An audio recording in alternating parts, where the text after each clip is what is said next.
kita merefleksi 65 tahun ke belakang, yang hari ini mungkin kita sudah merasa lebih mapan, tentu tidak terjadi begitu saja. Semua berjalan karena ada tumpah darah, karena ada tumpah pikiran, karena ada tumpah gagasan dari para pendahulu kita. Maka alangkah baiknya kita aturkan terlebih dahulu mungkin doa untuk para muassis Nahdlatul Ulama, juga demikian kepada para muassis pergerakan mahasiswa Islam Indonesia. Ala diniyah wa ala kulli niyatin sholihah. Al-Fatihah. A'udzubillahi minasyaitonirrajim. Bismillahirrahmanirrahim. Bismillahirrahmanirrahim. Iyyaka na'budu wa iyyaka nasta'in. Shiratal ladzina an'amta 'alaihim. Saya ingin mengilhami dari gagasan besar Ketua Umum PBPMI tentang era baru PMII.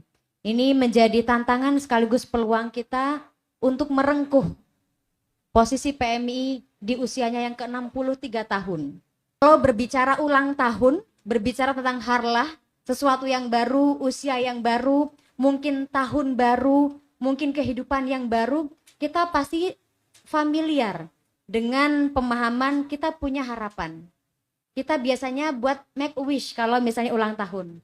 Pun demikian tahun baru, pasti kita biasanya punya goals. Tahun 2025 kita harus seperti apa? Per semester kita harus bagaimana? Jadi dari era baru ini saya turunkan dalam sebuah pemikiran, di 65 tahun ini kita harus bersama-sama melakukan pemahaman yang sekiranya fundamental, yakni tajdidun niyah wa tajdidul harokah. Yang artinya adalah, mungkin ini juga menjadi refleksi bagi kami yang menduduki amanah sebagai pengurus besar yang sudah 3-4 bulan ini berjalan pasca dikukuhkan. Kita kembali merefleksi apa sebetulnya niat kita, tujuan kita, ketulusan kita menggenggam dan juga menjunjung amanah kita di kepengurusan maupun sebagai kader pergerakan.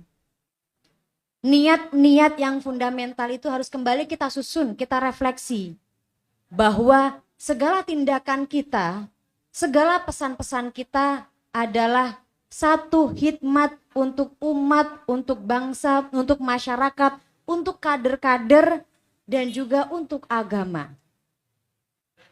Jadi barangkali yang sudah mulai belok-belok niatnya, kita luruskan kembali di usia 65 tahun ini. Minimal agar orang tua kita, agar para muassis-muassis kita memberikan ridhonya kepada perjuangan-perjuangan kita di PMII. Ini adalah hal yang mungkin barangkali sering kita lupakan di tengah-tengah perjalanan kita. Kemudian tajdidul harokah, atau memperbarui gerakan kita kembali. Tentu hal ini berdasarkan dengan pisau analisis kita sebagai warga pergerakan, sebagai sahabat-sahabat pergerakan, melihat beberapa tantangan yang kita hadapi hari ini. Minimal ada beberapa poin yang bisa saya sampaikan. Pertama adalah digitalisasi dan otomasi. Yang kedua tantangannya adalah globalizing movement. Yang ketiga penguatan kembali akar keaswajaan an-nahdiyah kita sampai di akar rumput, dari hulu sampai hilir, dari pengurus PB sampai rayon. Jangan lupa aswaja sebagai nilai dan satu tiang pengokoh gerakan PMI sampai hari ini. Dan yang keempat adalah koherensi gerakan PMI dari hulu sampai hilir. Ya. Artinya ini beberapa tantangan yang perlu kita selesaikan dengan beberapa strategi. Memperkuat gerakan kita di internal dan juga memperluas jaringan kita di eksternal. Salah satu cara supaya gerakan PMI ke depan lebih mampu menjawab tantangan-tantangan zaman. Saya yakin dan juga saya sangat optimis sekali sahabat-sahabat di usia PMI yang ke-65 tahun dengan berbagai dinamika proses perjalanan pergerakan yang sangat dinamis. Saya rasa kita akan mampu membentuk dan menempatkan kader-kader kita di kepemimpinan nasional, bahkan internasional dan global di masa yang akan datang. Insya Allah, amin amin ya robbal alamin.